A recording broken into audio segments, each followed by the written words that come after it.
Cool. Okay, so we are on live stream right now. This is Chris from DoraHacks. Great to see everybody here. This is the very first Nibiru hackathon workshop. And the topic is going to be Intro to CosmWasm Smart Contracts. And today we are very happy to have the co-founder of the Nibiru chain.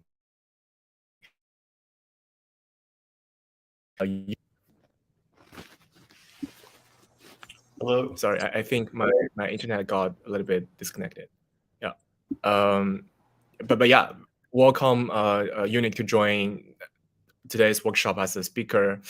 A little bit background intro for this like overall hackathon. It's actually the very first time that DoraHacks to support Nibiru hackathons efforts. I believe it is also the very first Nibiru hackathon in their history. So it's definitely a great honor for us to have this chance to support Nibiru.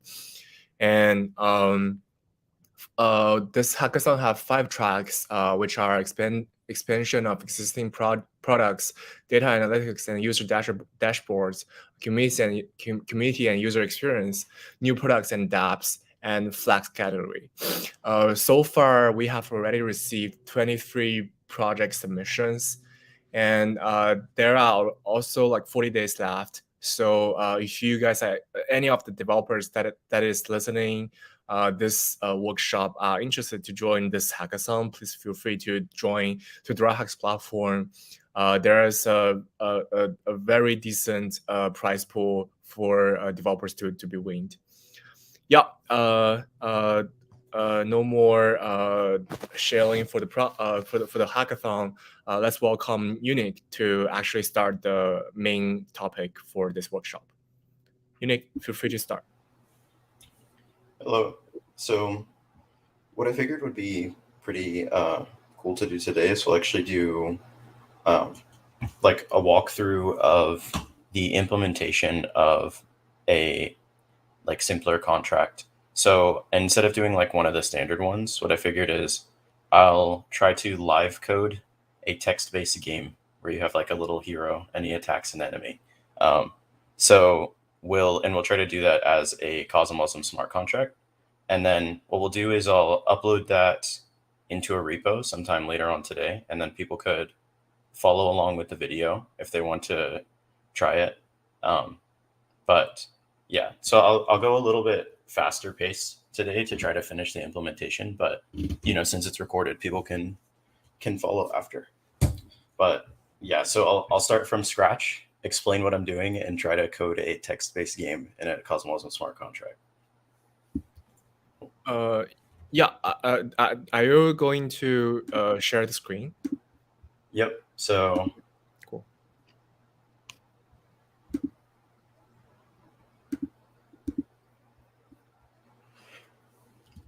Okay, so give me one sec.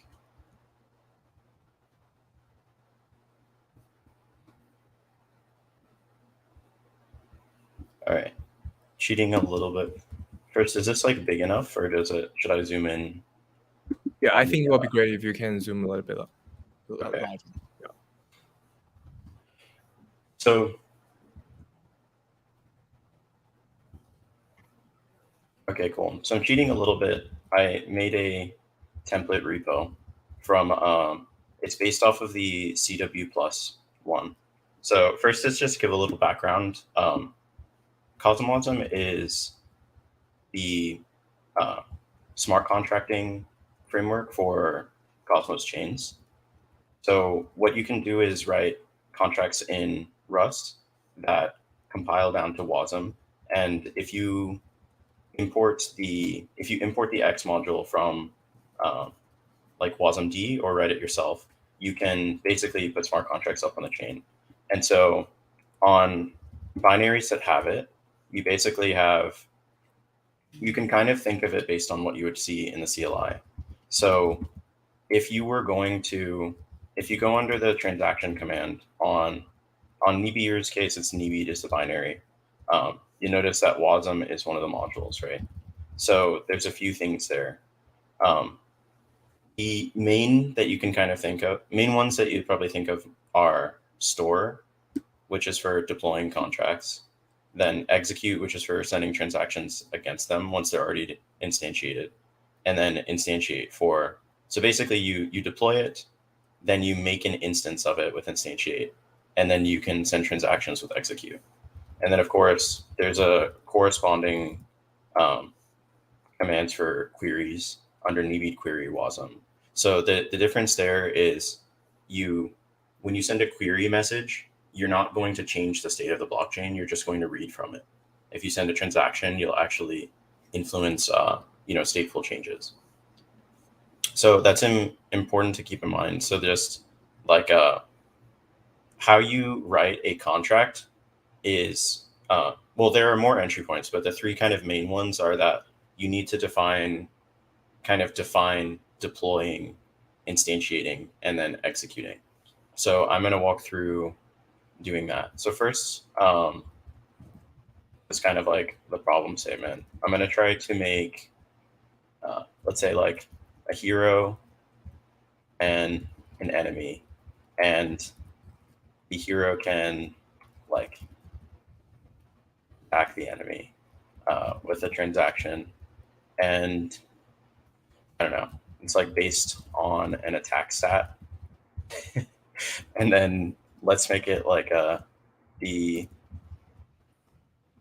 damage dealt is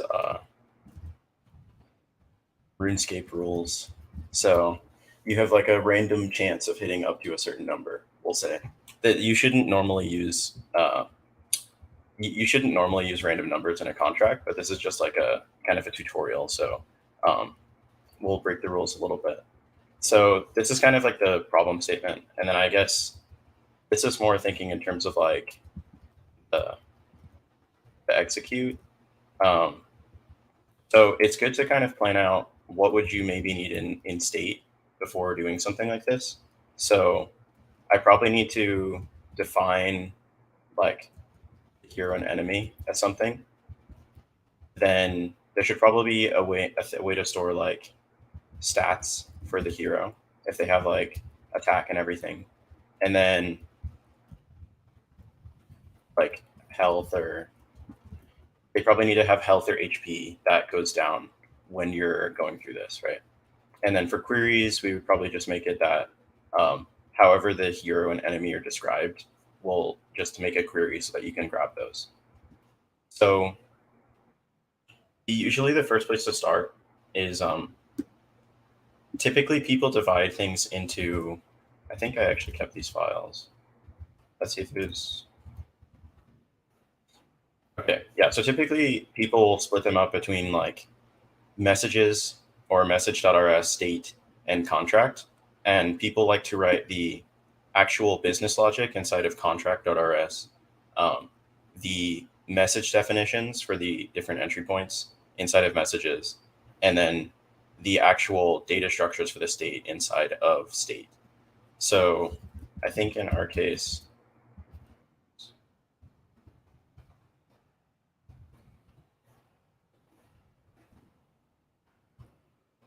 yeah, so these are all blank right now.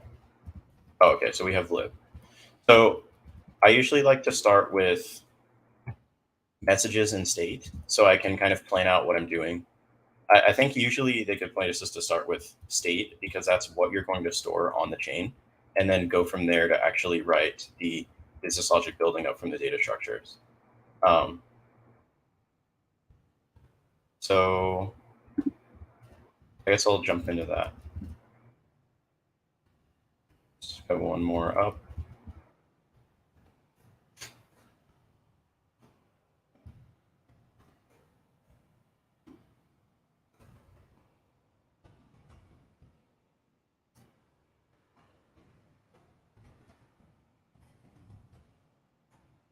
All right, so,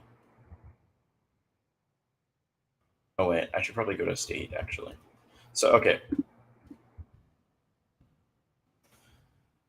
So most of the workhorse library that you use in CosmWasm development is a CosmWasm standard. So this is where like most of the imports for things like addresses, the different number types, events, and convenience one called standard result. So those are kind of the main things. I'm also going to use the rand package because I'm going to generate the attacks based on that. But just diving into this of, let's say I want to define a hero and an enemy. So what I would do is you want to use this tool called CW Serde. So this is in CosmWasm schema.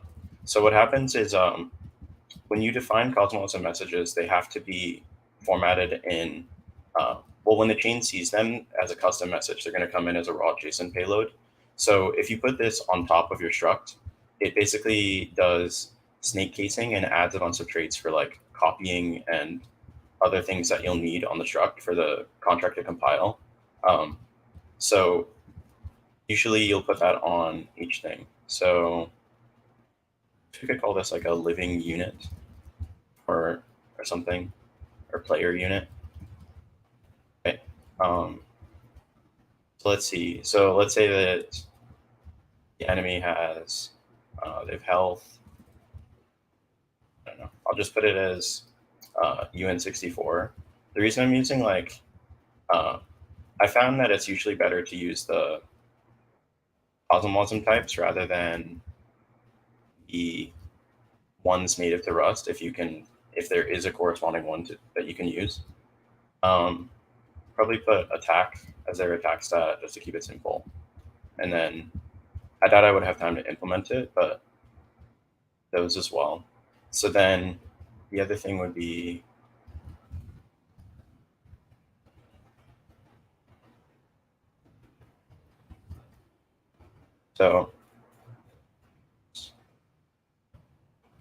okay. So let's say that both the hero and enemy are structured like this. Then I guess we can describe also that there's a game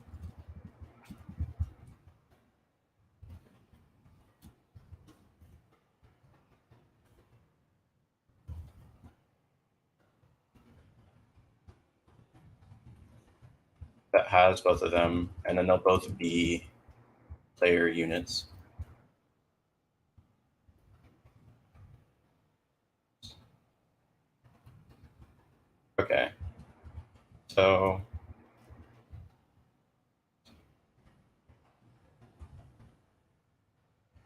Okay, so we have like a game, and then the other thing is we wanted stats for the hero.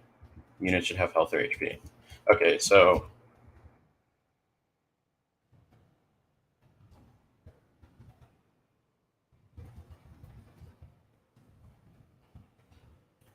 here's this.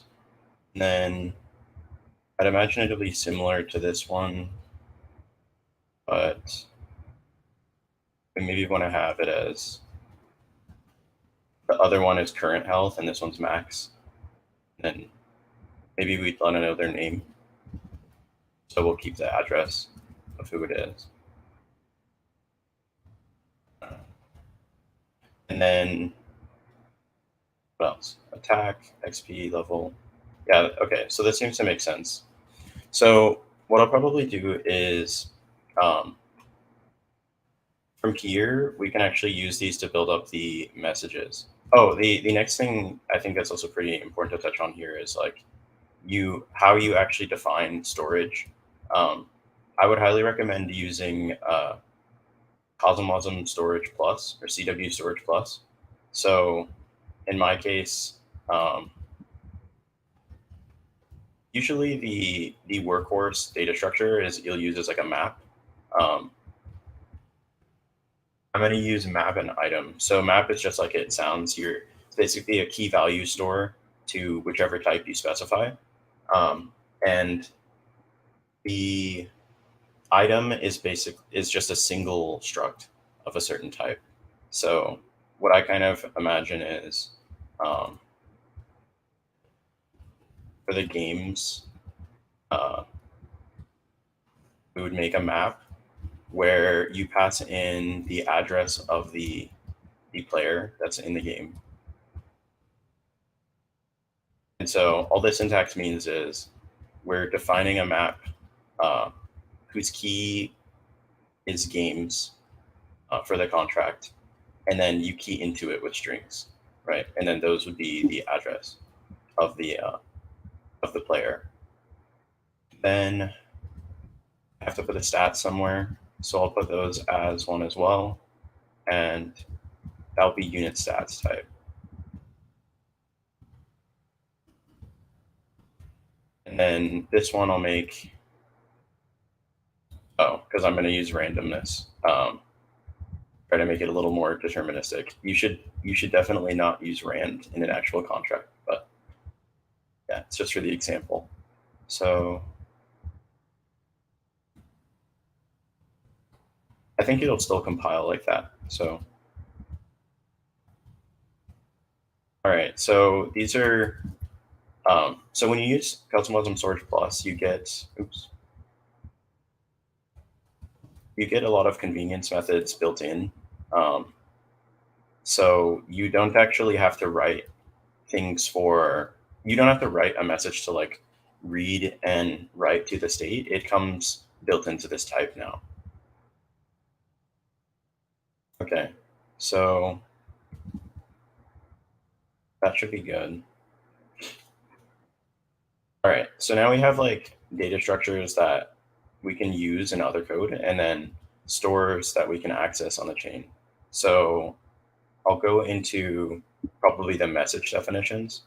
So mention that there's, right, you have your entry points that you need are to instantiate, to deploying that comes on the binary you get for free, but usually you have to put the query. I think these aren't necessarily all required, but usually people have all three of these. You can also just have only queries or only execute. But these are, broadly speaking, the three that you would use the most often. There are other ones that you see in the CosmWasm book, but I'm only going to be using these three for right now. So I'll save this as the state, and then go to what I could do is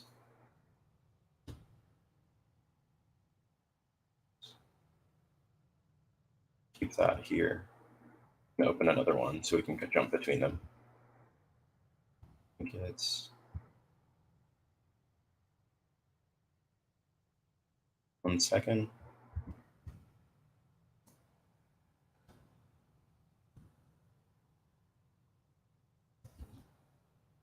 Okay, so now I'll go back into this contract. So on messages, what we've got is, okay, so how you actually do that is it's the same pattern as before, where you're using like import, look up and grab that.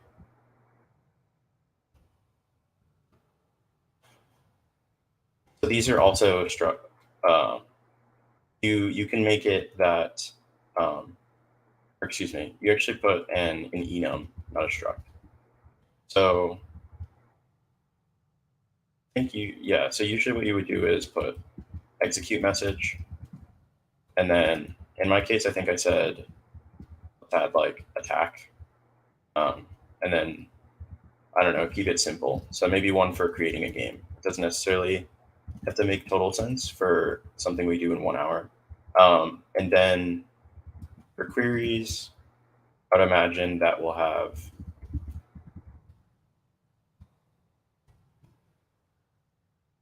maybe just querying the game. So I would say that if you put the address of the player in, then you can check the current game they're in, and then stats. Yeah, probably stats, and then the same key. So what this will mean is this is kind of a query. The query message is what's going to be like.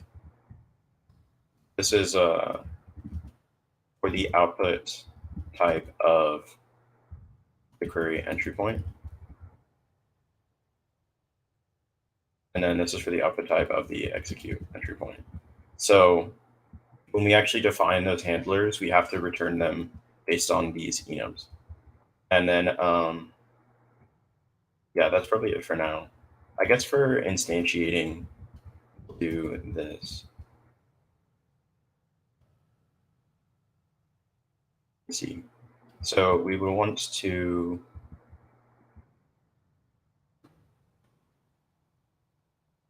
we follow the same pattern. So, and these names aren't made up. I think it like enforces you to use certain naming conventions. Like you can use, I believe, like instantiate message as well, but init message is fine. It's like a shorthand.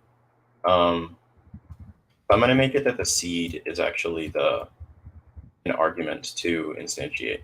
So that technically means you know the answer of the game beforehand, but that's okay for right now, just to make it deterministic. Okay, so I have a little bug.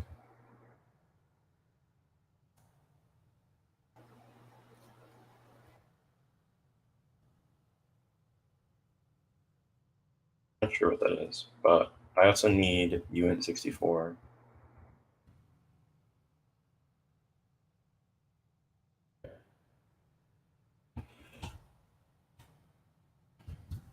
Yeah, so the Rust compiler is a godsend.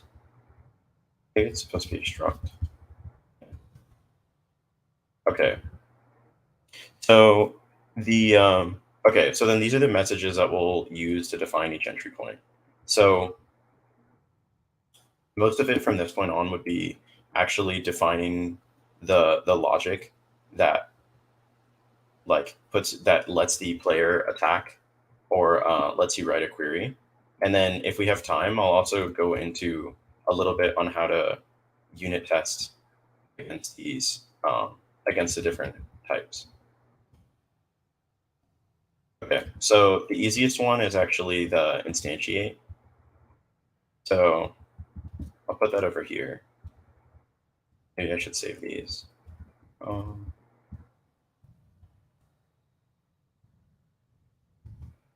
just so we don't lose track of it. So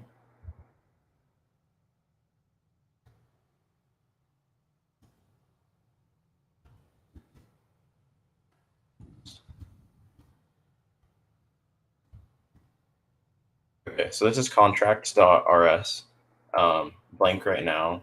So I'll probably cheat a little bit for time's sake and just grab the imports. I worked on some of this. So I'll use all of these. So our goal now is to define entry points. So you notice I imported a symbol called entry point here. So this, you can, basically your entry points are just pure functions. And then you put that on top just like we were doing for the CW Serde. So when you do this, it's basically what happens when you do this is it's generating code in addition to the function you have. You can almost think of it like using a decorator in Python, if you're familiar with that. So these have pretty strict rules around what they're allowed to have. So basically you have, every entry point has what are called like dependencies, right?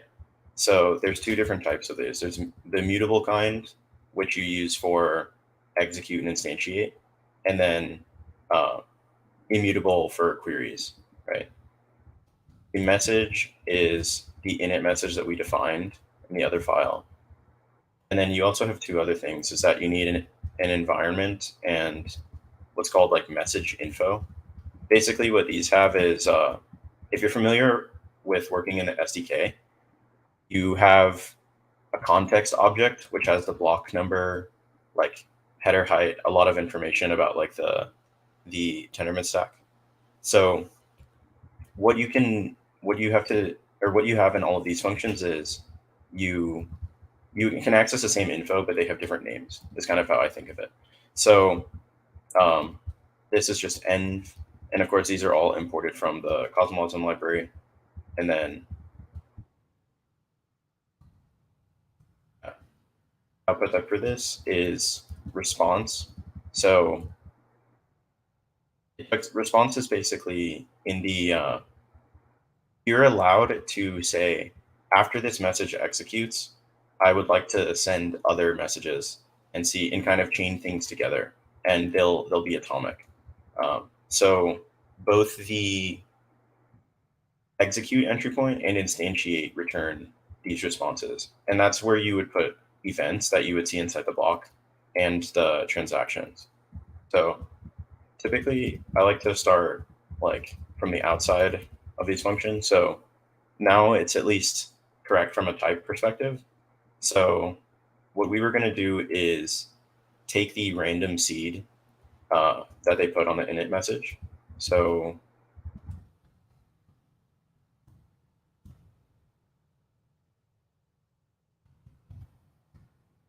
that's accessed on this. And then I made it optional. So because of that, we have to account for like okay and some. So if they don't pass it, I'll just set it to 0.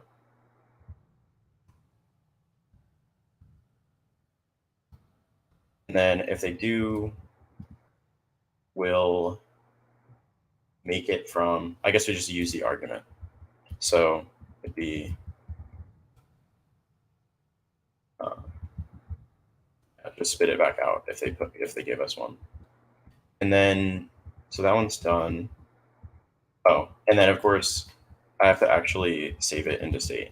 So this one to remember is an item, which you see on, well, it's not on the screen right now, but yeah, it's an item of U64. So you take the storage, or what we often say like state on the chain, is on the depths object as a field. So all of the times you're going to access the store, you pass that in as an argument. And then this can fail, so put a question mark. Okay. So that's it, instantiate endpoint. So what if I'm calling tx instantiate, it's basically passing a JSON payload into this function. Is how you can think of it. So another one we can do is execute. So a lot of this can actually be taken from here and then rename it. So this will be an entry point as well. Yeah, I'm not sure if I'll use those fields, so I'll leave them out. Then, because I'm not leaving the response blank, I'm actually going to put the execute message as the type of the response. So it's supposed to, yeah, or actually, I think I can just leave it blank. I'll come back. I mean, Rust will tell me. So you don't have to specify return if you just, the last line of a function, if there's a return type, is assumed to be the return. So I use the LSP to cogen the different types here. Oops, and then this. Okay. So we said attack and new game. So let's think through this. We said player address.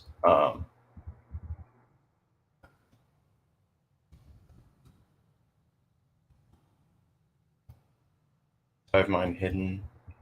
So the address of the person sending the message is on the info object. Then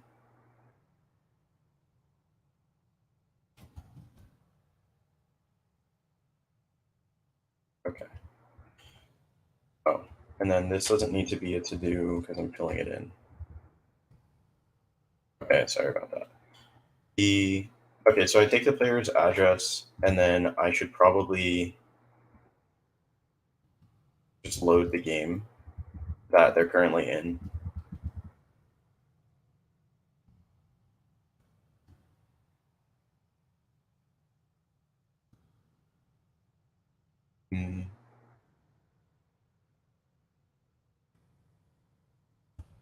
For now, I'll just like, we'll just say, use a placeholder, right? Do attack on enemy, right? And then what you would take after that is return a response.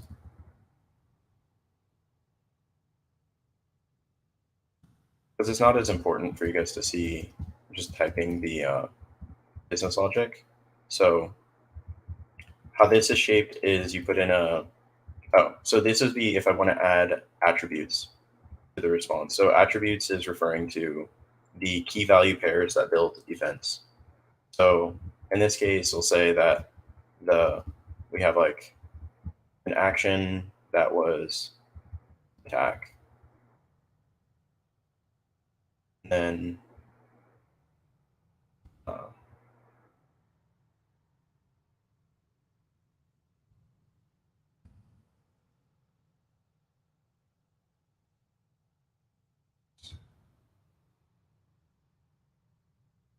I think that's most of it. Oh, okay. And then I wrote the match to, oh, I'm just forgetting the arrow.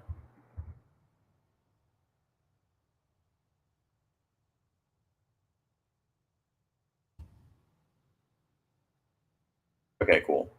So, and then I can, this little statement I put to do makes it not complain as much about the type errors when you haven't implemented something. Okay, so let's pretend we have that attack message written. And then the other thing is that if you gave the enum arguments, you would put that here on the match statement too. So typically, so if I did this would mean that if you pass in a JSON payload that identifies it, like that becomes, it'll be, if you send in an attack, you'll pass through here. If you send through a new game, you'll go through this one. Okay. So the rest of it would be kind of like coding the business logic of what makes, what actually makes the attack. So in the interest of time, let me think. So what I would probably do for now, just to pretend, is that actually let's use to-dos and then get a compiling contract first. So that people can see how to do that. So this would be, let's say, assuming I did implement these two handler functions with the business logic, what you would do from then is there's just one other entry point, right? And that's the query one. So just to get that going in terms of types. So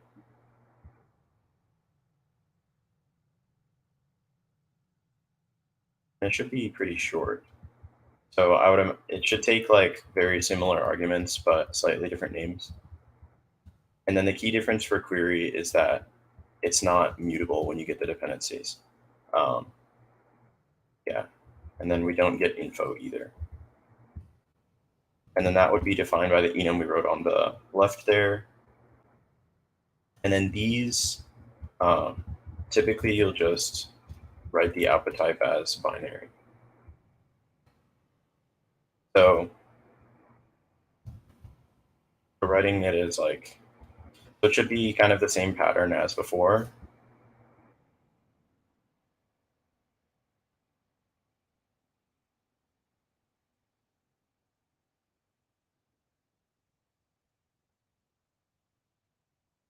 And auto-populate those. And then,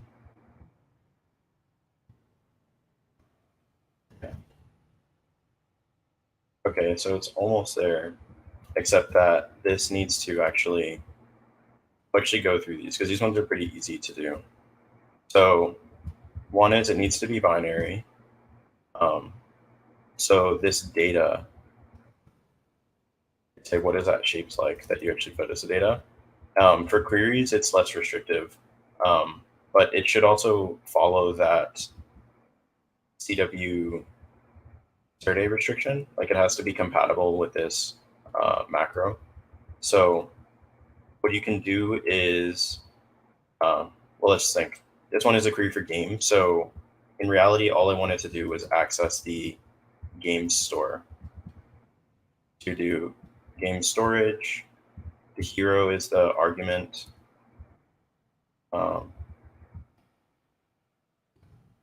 And then it can have an error. So I'm going to unwrap the value, and then it wants this to have an ampersand, and it wants this to be the other string type. Okay, so, and then it needs to be a result. So you put it inside the OK function. Okay, and then let's see.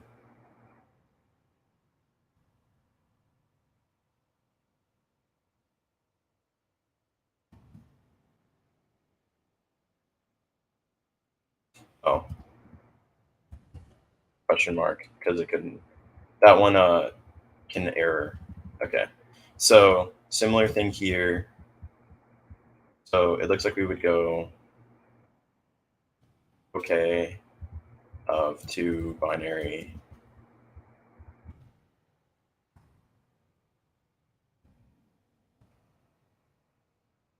This time I won't forget the question mark. And then I'll probably just access the other store. What's it called? I think unit stats. Yeah.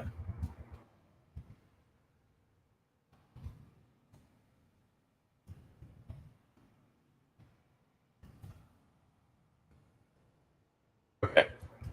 So that would probably, basically this one would just give you direct access to grabbing from that store if you can. And then the other one from the stat store, and then the other one from the game store. And then in terms of I'm actually kind of curious if this will compile right now if you just leave the implementations blank. Let's see if I forgot anything. So this one is good. The contract is there. Then we have lib. So so what I try to do is make sure that from a types perspective, I can actually build and compile the contract before I actually go in and write all of the logic, just so that I'm not debugging a ton at the end. So I wonder if that'll work. We'll just run cargo build, and then the other thing is in the storage plus repo, or CW storage plus repo, they have Docker containers for, they're called CosmWasm optimizer. So if you actually were to just clone that repo, I think I have it locally. So yeah, so in the CW plus repo, you there's a lot of stuff in this repo. There's like example contracts for different CW standards, but something they also have is that they have a script for running the optimizers, right? And so what that does is if you were to just run cargo wasm on your contract, it would be kind of one is it would take up more space. Like it would actually be a bigger file when you try to store it on the chain, and a lot of times it's big enough that it rejects the transaction when you're deploying it. So you want to actually use this to one is that it does like a deterministic build, but also it means that it'll be like more gas efficient, and then like a smaller wasm binary when you upload it. So I have one in the example repo I'm using. So, oops.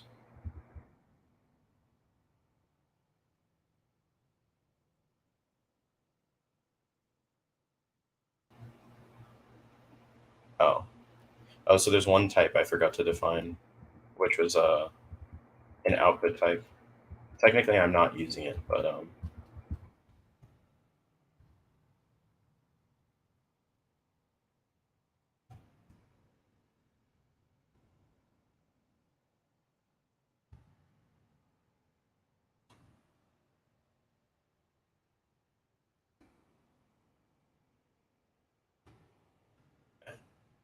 And this is what I had it as the first time I went through this.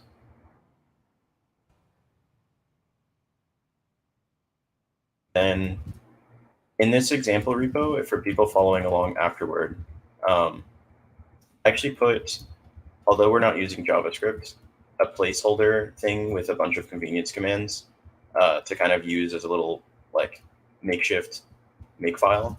So there's a few things. If you have Clippy and other Rust tools for formatting, I have it set as like tidy. So if I run tidy, it should actually clean up certain things on its own. And then for the response, it says give response an explicit type. So that's in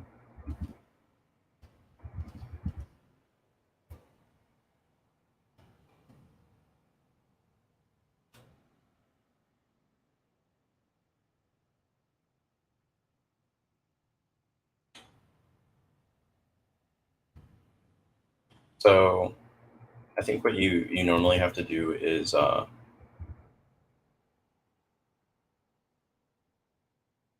you say that your execute message is a custom message, and then you put the response as having that as the type.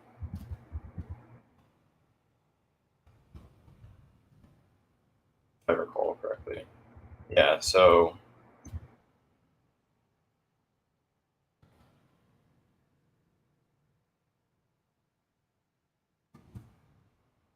this one should do that. Oops.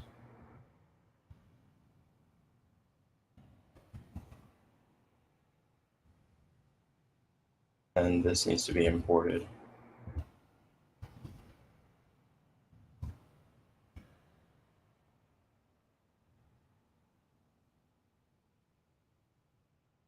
Okay. So there's that. That should be all, I think, for this. So from here, sorry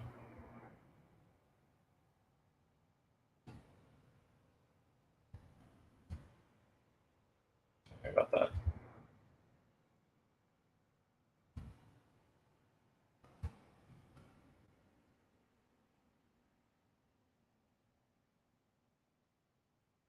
Says so it's going to want me to actually put the unit type in there. But this is kind of the gist. So I'm going to skip a little bit ahead since we're using up most of the time. But you kind of get the main point. So you have to get the 3 entry points. You basically do a match statement, and then you have to make handlers that stay within those type restrictions. So I actually already did, I already wrote the business logic for this contract beforehand. So I might just skip over to that one.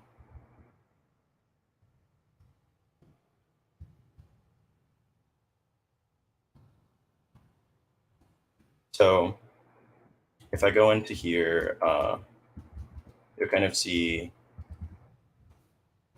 in another directory had like the same flow, but I actually went in and wrote the logic. So you can just look at the correct answer to see. I put one that was like, you load the game and wrote a thing where, wrote a function where there's like an attack. So if you give the enemy and the dependencies, it adjusts their health downward based on the attack, right? So that's inside of state.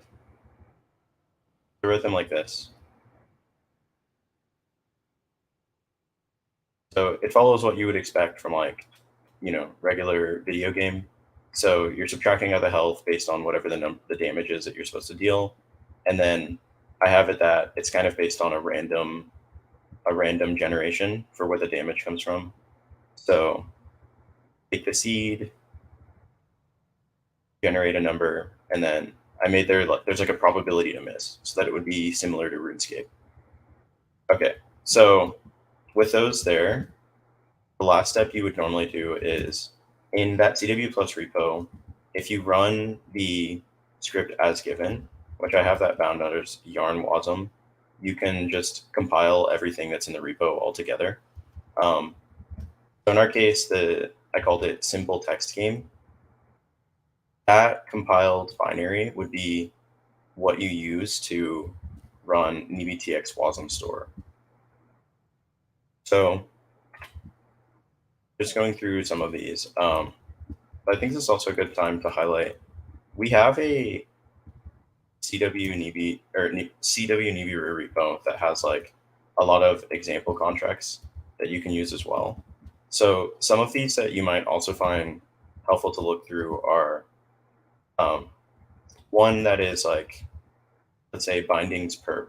So this is a contract for, it lets you basically manage vaults, right? So you're sending trades, but they're routed through a contract, so that the contract is the sender. So essentially, there's bindings for this, that if someone wants to build an application that has a contract executing trades, or making large delta neutral positions, this is one avenue to get started for that, or could be used as a sort of template.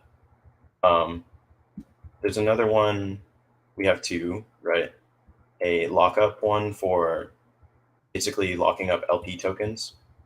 So you would deposit them into the contract, and then it's basically generic enough that you can pick different durations. So instead of, for example, like the GAM module on Osmosis, where you have like the 3 fixed durations for LP locks, you could use it to have a continuous curve, kind of similar to like what's on curve protocol. So I'd invite people to look through that one. And then of course, beyond just locking the LP tokens, actually distributing the incentives, there's a contract for that. So there's a lot of like examples to build on top of for like DeFi Legos, if you look through this repo. And then let's see, are there any other interesting ones? And then lastly, the contract that we just went through. I'll stop at the compilation point for now. Basically, with those entry points defined, you should be able to run Optimizer. And then if you can't, it'll spit out bugs to try to tell you how to get it working. So I kind of have that be I know that's like super technical one, but I'll stop it there for like the first workshop, and then probably follow on in the instructions in the repo and see what to extend for like number 2.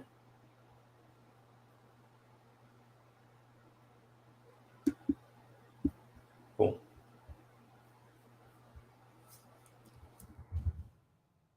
So yeah, so I'd invite people to, if you join the hackathon, the hackathon Telegram for Nibiru, we'll put information about where the repository is, and then more kind of like handholdy instructions for how to get started making a CosmWasm smart contract.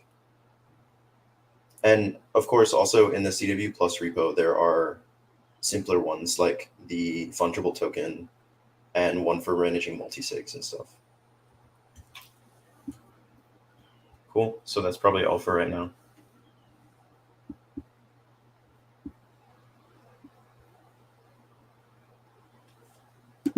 Oh, you're muted, I think.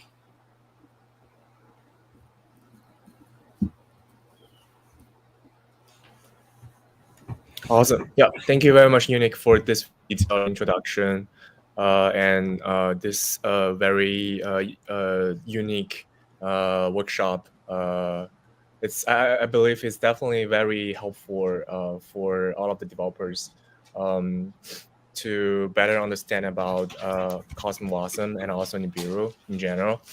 And I highly recommend everyone who are interested to join Nibiru's hackathon to join the Telegram that for this hackathon, so that you can get the firsthand latest updated information, the guidelines, and message from Nibiru teams for this hackathon, and also for the future. And like I mentioned at the very beginning, the hackathon has already kicked off. There are already 23 project submissions there. So if you are interested,